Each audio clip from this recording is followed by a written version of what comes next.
Welcome to Pennsylvania Newsmakers, and as always, thanks for watching us. Well, it's back to school, but with some important challenges. But first, been a big week for Pennsylvania politicians. We'll get to those subjects and more after these words. Welcome to the fast-paced and unrehearsed weekly discussion featuring the leaders who help shape your world. Join us as we address the issues that impact you each and every day. This is Pennsylvania Newsmakers. And now, here's your host, Terry Madonna. Welcome back. Well, joining me is John Micek. He's the editor-in-chief of Pennsylvania Capital Star. He's one of the journalists we routinely or regularly have on the program. We're delighted to have you back, John Micek. Hi, good morning. Yeah, good morning or whatever, whenever it airs, right? Yes, good afternoon. All right, well, let's start with this. I tell you, it has been a huge week for Pennsylvania politicians. First, we had the seizure of Congressman Perry's cell phone. What's that all about? All right, so to set this up, Terry, Monday last week, or Tuesday last week, federal agents served a search warrant at the Florida residence of former President Donald Trump. Actually, Monday last. It all runs together after a while. On Tuesday, United States Representative Scott Perry, a Republican we're sitting in central Pennsylvania, here in central Pennsylvania, announced that federal agents had seized his cell phone. Congressman Perry is the chairman of the hyperconservative Freedom Caucus on Capitol Hill. He's a known ally of President Donald Trump. He's been roped into this whole attempt to overturn the election results, the questions about that slate of fake electors. Congressman Perry reached out to our colleagues at Penn Live this week to tell them that he was not the target he was not the subject of a federal investigation, but was in fact a witness in that. He said he directed his attorneys to cooperate to the extent possible, but not anything that would violate the speech and debate clause of the Constitution, which, as you know, shields the political speech of the legislative branch from the executive branch. He also complained that if they had contacted him, he would have went to his lawyer. If they'd contacted his lawyer, and he would have handed it over to him anyway. We can only take the congressman at his word on that. Perhaps it's been returned, correct? But obviously they got whatever information they wanted. That is my understanding. They took the action they did. Perhaps they felt that Congressman Perry would not be as forthcoming if they just simply asked him to turn it over. All right, as we tape this program, a guy named John Fetterman is about to get back on the campaign trail after something like 90 days or so when he's been off, and that's been a big issue in the Fetterman, Dr. Oz U.S. Senate race in PA. Yeah, I mean, Fetterman, the Democratic lieutenant governor, he suffered a stroke just before the May primary. He had a pacemaker implanted to deal with a cardiac condition. No small potatoes there, and has been recuperating for these many weeks since. Mehmet Oz, the celebrity physician who's running against him, the Republican, has been hammering Fetterman for allegedly hiding out, which seems remarkably bad faith for a physician who ought to know how serious these kind of medical incidents are. By the time a lot of your viewers see this program, Fetterman will have held his first public event in Erie, Erie, Pennsylvania. Capital Star will be covering that. Will be covering that event. It's been despite all this, Fetterman has not been entirely absent, at least virtually, from the campaign trail. I'll say that's an understatement, right? Vigorously trolling Oz on social media, deploying reality television stars and the like in advertisements to hammer his Republican opponent. It seems to be paying dividends, at least in a couple of early polls. We're seeing double-digit leads for Fetterman. Important caveat here that a poll in July, August is not the same as a poll in September. Now, Republicans at the national level, obviously this seat could determine, which party controls the U.S. Senate. Now, the Republican Senate Political Action Committee is putting in over $30 million, according to the reports, and it looks like the Democrats are going to do the same thing. So there's going to be we've seen a lot of ads by Fetterman, none by Oz. Now it's all going to pick up. I mean, we saw this in the primary as well. There's a lot of spending in the primary, at least on the Republican side, in that primary between Oz and David McCormick, the venture capitalist. Everyone knew this was going to be a big money race, and precisely for the reason that you mentioned, Terry. It's going to be determinative to control to the U.S. Senate, one of 4 states that can determine control of the 50-50 chamber. All right, we're going to run to a break. When we come back, I want to pick up on Doug Mastriano and Josh Shapiro, obviously the important race for governor in the state of Pennsylvania, after these words. This broadcast of Pennsylvania Newsmakers is presented by the Pennsylvania Chamber of Business and Industry, the statewide voice of business, and by the Pennsylvania State Education Association, bringing the power of a great education to our schools, our students, and our communities.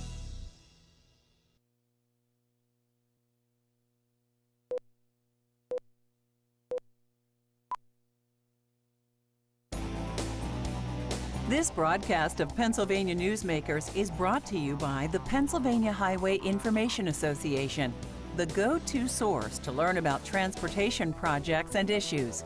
Please visit pahighwayinfo.org. And by the Pennsylvania Manufacturers Association. Business in Pennsylvania is our business. All right, we're doing the big political stories of the week with John Micek. He's the editor-in-chief of Pennsylvania Capital Star.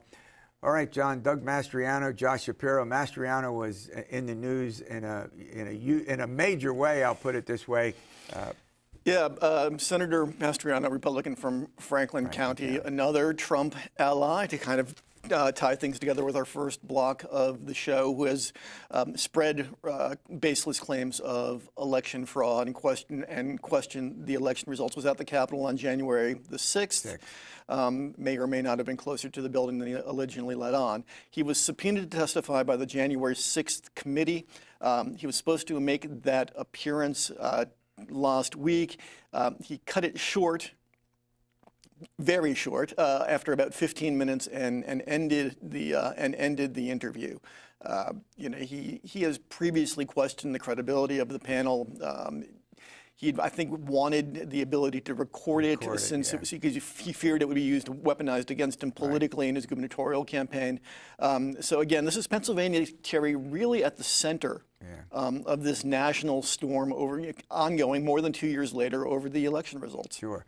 Now, actually, Mastriano has begun to veer away from the issues that he was best known for.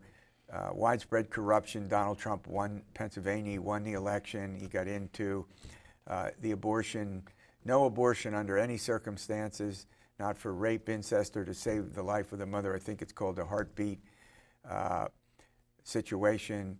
But now he looks like he's broadening it. He gave a couple of speeches where he's talking more about, deregulation, the economy.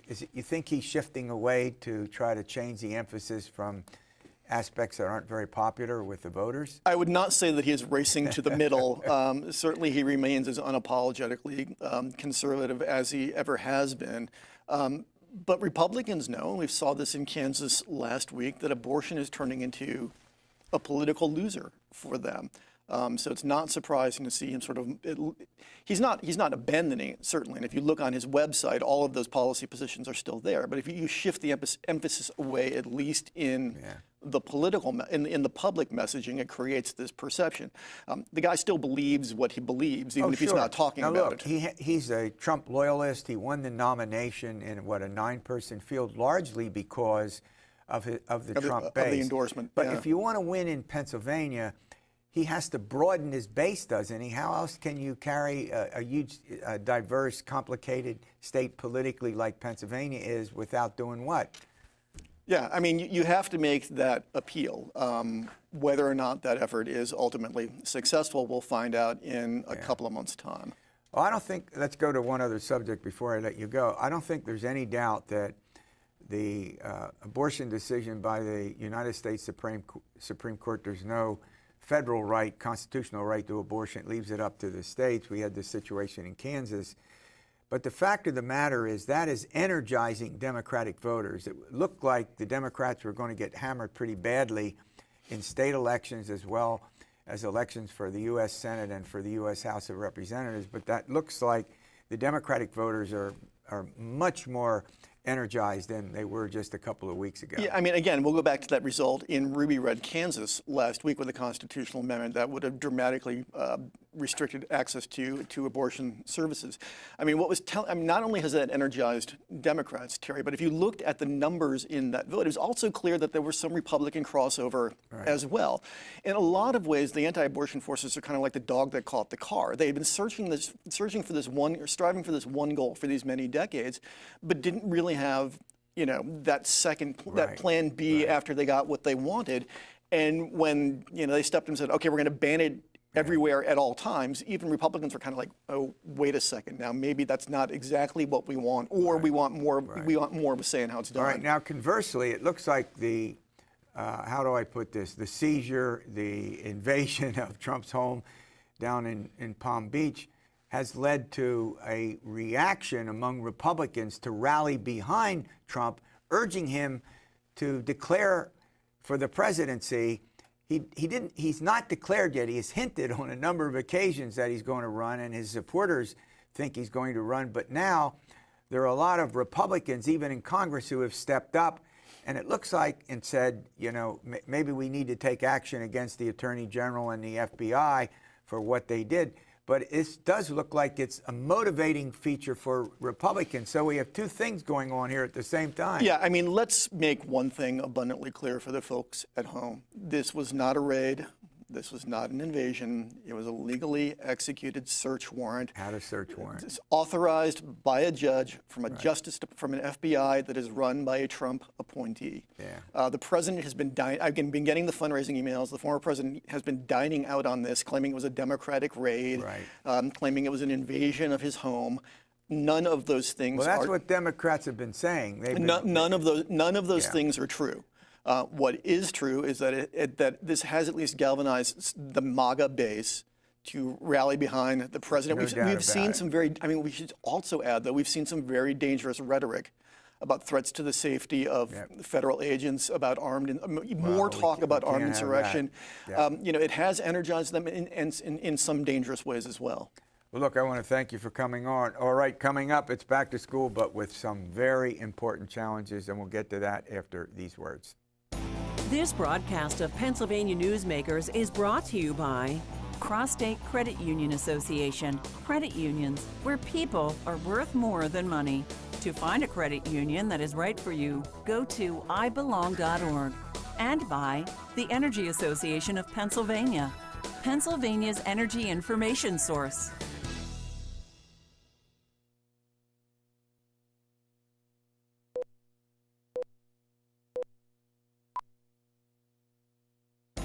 This broadcast of Pennsylvania Newsmakers is brought to you by the Association of Pennsylvania State College and University Faculties, representing the faculty and coaches who are devoted to providing quality public higher education for Pennsylvania's college students.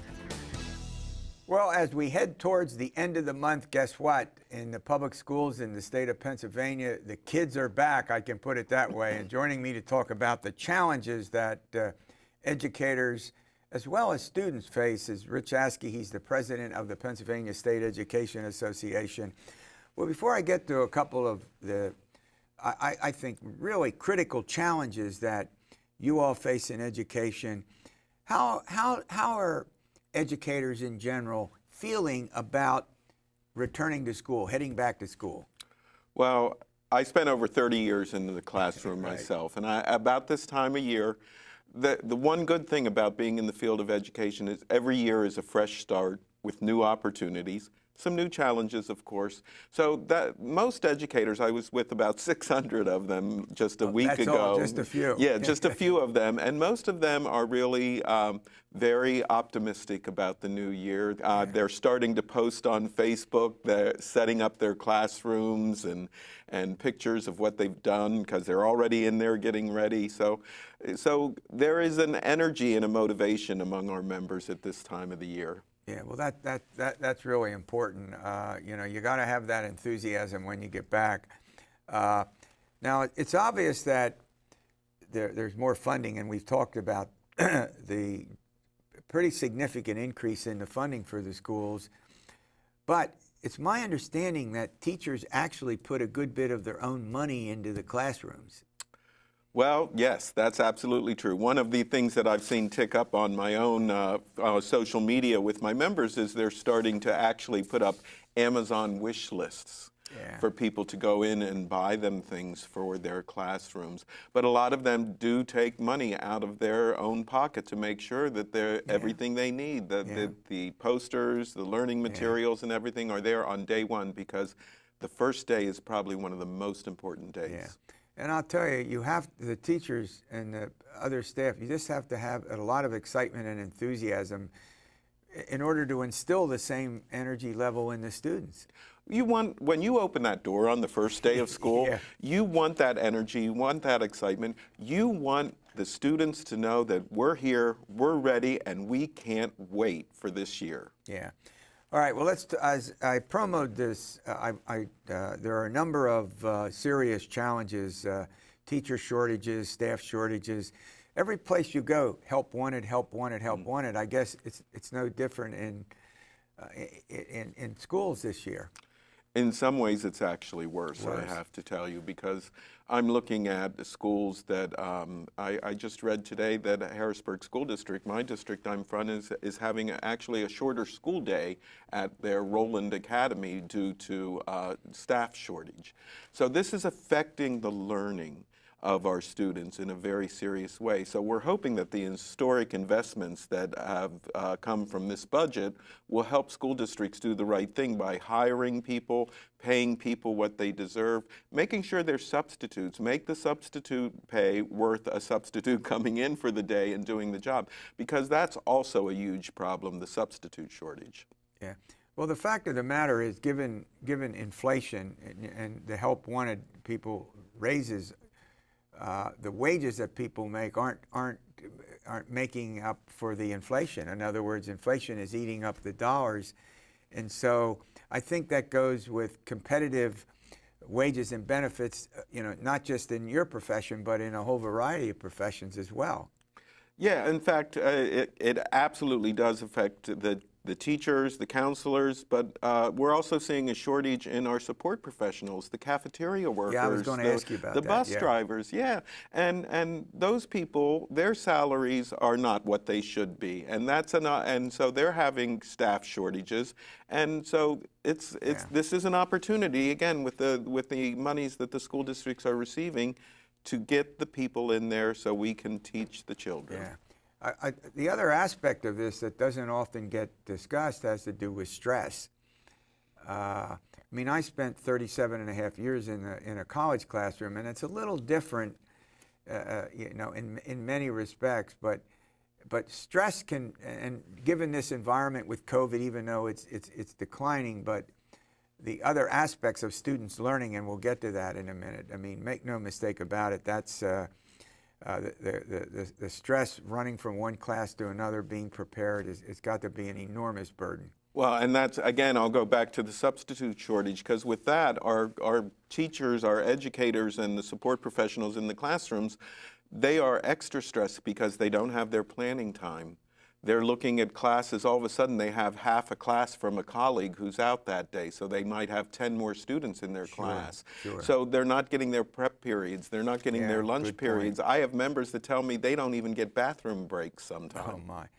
All right, we're going to run to a break. When we come back, we're talking about teachers and support staff. Let's talk about students. How are they doing after these words? This broadcast of Pennsylvania Newsmakers is brought to you by the Pennsylvania Medical Society. Inspired physicians committed to the good health of Pennsylvanians and the advancement of the practice of medicine.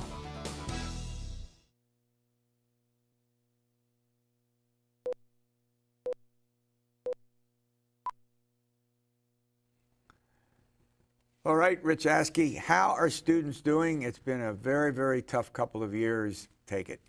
Well, there's no doubt. The students have been through a lot from the effects of the pandemic. They have missed the opportunities to socialize with their friends. They've missed learning opportunities. And now there's pressure on them, as well as the teachers and the support professionals, to catch them up after these past few years.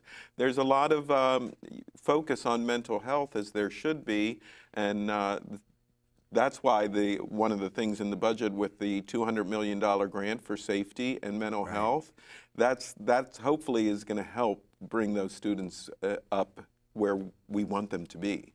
Yeah.